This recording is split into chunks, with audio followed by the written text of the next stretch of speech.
రాష్ట్రంలో చంపుతాము నరుకుతాము అని అంటే తప్పు, నరికితే తప్పులే. నరుకుతాము అని అంటే తప్పు, ఎవడైనా నరికితే తప్పులే.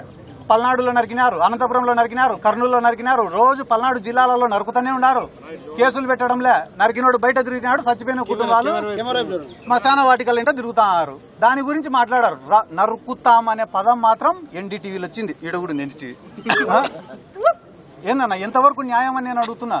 ఆ రోజు మీరు రప్ప గురించి మాట్లాడుతున్నారు కదా, జగన్మోహన్ రెడ్డి గారు గంటన్నర మాట్లాడినాడు ప్రెస్ మీట్. ఎంతసేపు? గంటన్నర.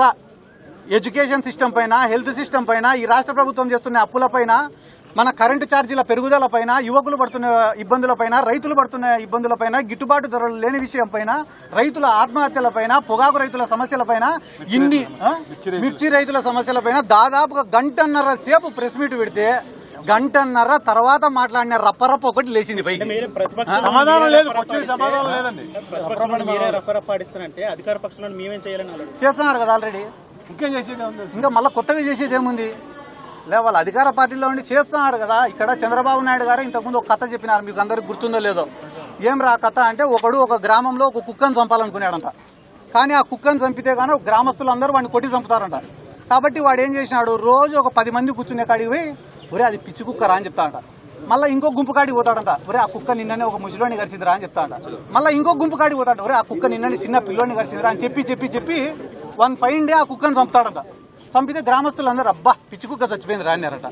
అట్లా ఈరోజు రాష్ట్రంలో నువ్వు తప్పు చేయాల్సిన అవసరంలే.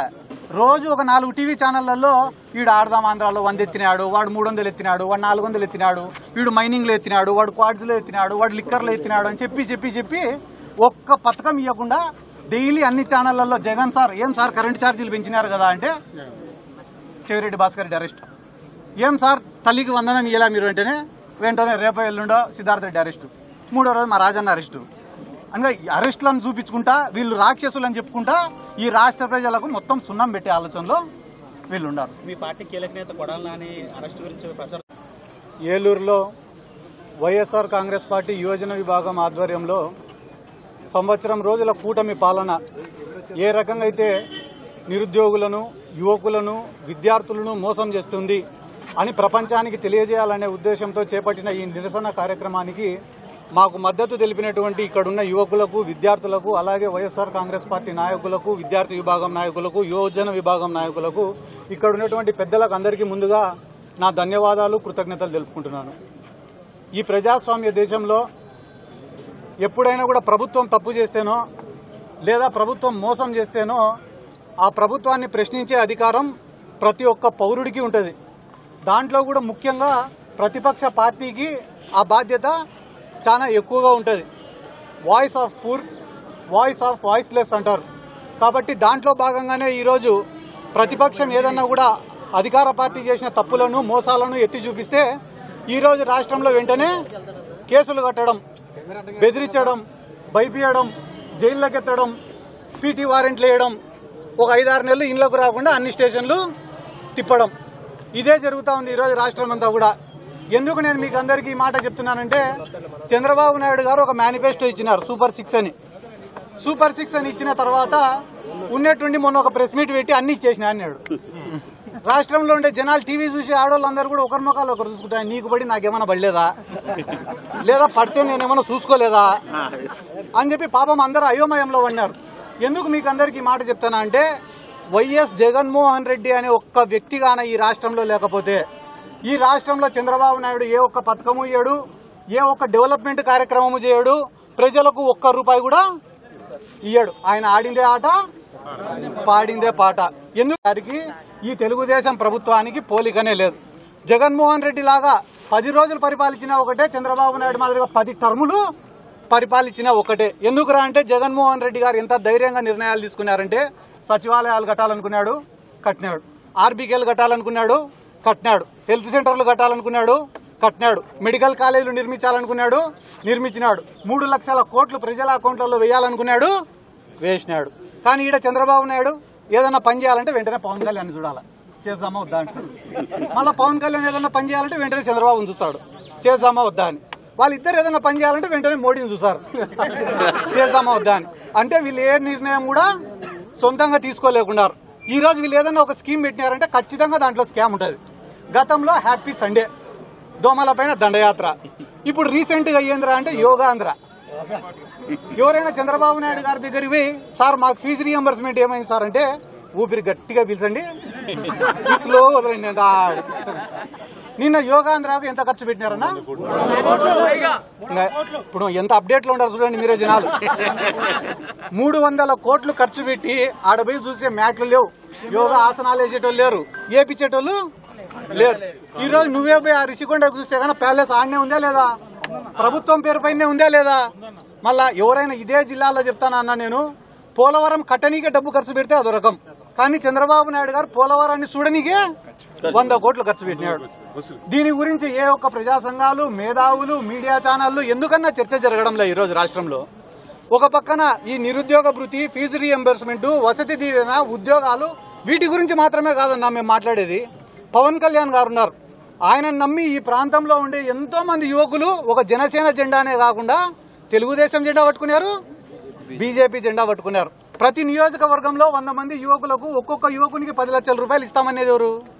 ఇదే పవన్ కళ్యాణ్ గారే కదా. దాని గురించి ఎందుకు ఎవరు కూడా ఈ రోజు మాట్లాడే పరిస్థితి లేదు, ప్రశ్నించే పరిస్థితి లేదు. మేము ఫైనల్ గా అర్థం చేసుకునేది ఏమరా అంటే, జగన్మోహన్ రెడ్డి గారు మాకు మాట చెప్పినాడు, ప్రజలపైన నమ్మకం పెట్టి మనం ఎలక్షన్లు చేయాలా అన్నారు. కానీ చంద్రబాబు నాయుడు గారు ఏమంటున్నారంటే, ప్రజలని నమ్మిస్తూ ఎలక్షన్లు చేయాలంట. ప్రజలను ఒక్కసారి నమ్మిస్తూ ఉండాలంటే ఎలక్షన్ల వరకు. రేపేస్తా, ఎల్లుండేస్తా, ఇంకో 3 రోజులకి వేస్తా, ఉన్నట్టుండి అన్ని వేసేసినాం, ఇంకా నన్నేం అడగద్దండి అని చెప్తున్నాడంట. దయచేసి ఒక్క మాట రాష్ట్ర ప్రజలు కూడా ఆలోచన చేయండి అన్న. ఈ రాష్ట్రంలో ఎంతో క్రైమ్ కు పాల్పడింది, ఫ్యాక్షన్ రాజకీయాలను ఎంకరేజ్ చేసింది, గ్రూప్ రాజకీయాలను ఎంకరేజ్ చేసింది, ఫైనాన్షియల్ క్రైమ్ చేసింది నారా చంద్రబాబు నాయుడు గారు. 2 ఎకరాలతో మొదలైన ఆయన ప్రస్థానం ఈ రోజు 2 లక్షల కోట్లకు పడగలెత్తింది. 2 లక్షల కోట్లకు ఆయన ఎదిగిన తర్వాత ఏ పార్టీతో అయినా ఆయన లింకులో ఉంటాడు, కాంగ్రెస్ తో అయినా లింకులో ఉంటాడు, బీజేపీతో అయినా లింకులో ఉంటాడు. ఆయన పైన ఎంక్వైరీలు పడకుండా చేసుకుంటాడు, ఆయనకి ఏ ఇబ్బంది రాకుండా చేసుకోవడంలో ఆయన సిద్ధహస్తుడు, దిట్ట. కానీ ఆయన జీవితంలో ఒకే ఒక్కడు ఆయన చేసిన తప్పులను ప్రశ్నించినాడు. ఎవర్రా అంటే జగన్మోహన్ రెడ్డి. చంద్రబాబు నాయుడు గారు, మీరు చేసింది తప్పు, మీరు చేసినది అవినీతి, మీరు చేసింది దోపిడీ, ఎన్నో హత్యా రాజకీయాలు మీరు చేసినారని చెప్పి ప్రశ్నించి ఆయన పైన స్కిల్ డెవలప్మెంట్ కేసులో ఆయన 52 రోజులు జైల్లో వేస్తే ఏ రకంగా చిత్రీకరించినారు తెలుసా? ఒక నెల్సన్ మండేలా, ఒక మహాత్మా గాంధీ, ఒక భగత్ సింగ్ ఎత్తుకవే 50 రోజులు లోపల వేసినట్టు బిల్డప్ బయట. 2 లక్షల కోట్ల అవినీతి చేసిన వాడిని లోపల వేసినాడని ఏ ఒక్కడు కూడా మాట్లాడలే అన్న. కానీ ఒక్క మాట అడుగుతా, మీరే చెప్పండి అన్న, ఎవరైనా ఈ రోజు రాష్ట్రంలో ఒక పొట్టకూటికి గతి లేని వాళ్ళు, ఒక పూట భోజనం చేయలేని వాళ్ళు, జగన్మోహన్ రెడ్డి గారి పైన అభిమానంతో, వల్గర్ గా పోస్టులు పెట్టిన వాళ్ళని ఏమైనా చేసుకోండి, జగన్మోహన్ రెడ్డి గారి పైన అభిమానంతో ఒక్క పోస్టింగ్ పెడితే గాన సోషల్ మీడియాలో ఒకటే కంప్లైంట్ పైన 20 స్టేషన్లు తిప్పుతారు, ఒకటే కంప్లైంట్ పైన 30 జైళ్లు తిప్పుతారన్న. ఒక పొట్టకూటికి గతి లేనివాడు, ఒక అమాయకుడు, కేవలం వైఎస్ఆర్ కుటుంబం పైన అభిమానం ఉంటే చాలు వాళ్ళని ఎత్తుకవి జైల్లో పెడతారే. ఏ ప్రజా సంఘాలు మాట్లాడలే, ఏ మేధావులు మాట్లాడలే. ఎందుకంటే డబ్బులు ఉండేటువంటి ఒక న్యాయం, డబ్బు లేనోడికి ఒక న్యాయం. ఇవన్నీ చూపించే మీడియా వాళ్ళు కూడా ప్రశ్నించాలని చెప్పి నేను కోరుకుంటూ, ఎందుకంటే గాన జగన్మోహన్ రెడ్డి అనే ఒక్క వ్యక్తి గానే లేకపోతే అన్న, మీరు మళ్ళీ ఈ పాయింట్ రాసి పెట్టుకోండి, ప్రశ్నించే జగన్మోహన్ రెడ్డి ఒక్కడు గానే లేకపోతే ఈ రాష్ట్రంలో ఉండే ప్రజలకు నిన్న మొన్న ఒక పథకం వేసినాడు, ఏందన్నది తల్లికి వందనం. కానీ మా గ్రామాలలో ఈ రోజుకి కూడా దాన్ని అమ్మఒడి అంటారు. ఎందుకంటే గాన అమ్మఒడి అనే పథకానికి ఎందుకంటే బ్రాండ్ అంబాసిడర్ దానికి ఎవరైనా ఉండారంటే అది కూడా జగన్మోహన్ రెడ్డి గారు. ఎందుకంటే చంద్రబాబు నాయుడు గారు ఇది 4వ టర్మ్ సీఎంగా ఉండే చంద్రబాబు నాయుడు గారికి ఒక్క పేద విద్యార్థిని చదివించాలా అనే ఆలోచన రాలే. కానీ ఎప్పుడైతే జగన్మోహన్ రెడ్డి గారు అమ్మఒడి అని పెడితే ఈడ తల్లికి వందనం, జగన్మోహన్ రెడ్డి గారు ఆసరా అంటే ఆడబిడ్డల నిధి, జగన్మోహన్ రెడ్డి గారు రైతు భరోసా అంటే ఇంకా రైతులకు ఏం పెట్టినాడు, ఆ పేర్లు కూడా కష్టంగా ఉన్నాయి. కాబట్టి ఇవన్నీ ఈ రోజు కలెక్టర్ గారికి కూడా రిప్రజెంటేషన్ ఇవ్వడం జరిగింది. ఈ రాష్ట్రంలో 2,50,000 మంది వాలంటీర్లు ఉద్యోగాలు కోల్పోయి ఇంటి దగ్గర కూర్చొని ఉన్నారు. ఈ రాష్ట్రంలో దాదాపుగా బివరేజ్ కార్పొరేషన్ ద్వారా ఎవరైతే ఉద్యోగాలు సంపాదించుకున్నారో వాళ్ళు ఒక 18,000 మంది ఉద్యోగాలు పోగొట్టుకుని ఉన్నారు. అలాగే MDU వెహికల్స్ వాళ్ళు కూడా దాదాపు 10,000 మంది ఉద్యోగాలు పోగొట్టుకున్నారు. ఇంతమంది జీవితాలతో చెలగాటమాడుతున్న ఈ ప్రభుత్వం ఇప్పటికైనా కనువిప్పు కలిగి మేల్కొని కక్షపూరితమైన రాజకీయాలు, రివెంజ్ రాజకీయాలను పక్కన పెట్టి ఏవైతే వాగ్దానాలు చెప్పి అధికారంలోకి వచ్చినారో వాటిని ఫుల్ఫిల్ చేయాలని చెప్పి మనస్ఫూర్తిగా కోరుకుంటూ, ఈ కార్యక్రమాన్ని ఇంత విజయవంతంగా జరిపించినటువంటి ఈ జిల్లా నాయకులకందరికీ, విద్యార్థులకందరికీ, మా యువజన విభాగం అధ్యక్షులు నాని గారికి అందరికీ కూడా మరొకసారి నా ధన్యవాదాలు తెలుపుకుంటూ సెలవు తీసుకుంటున్నాను.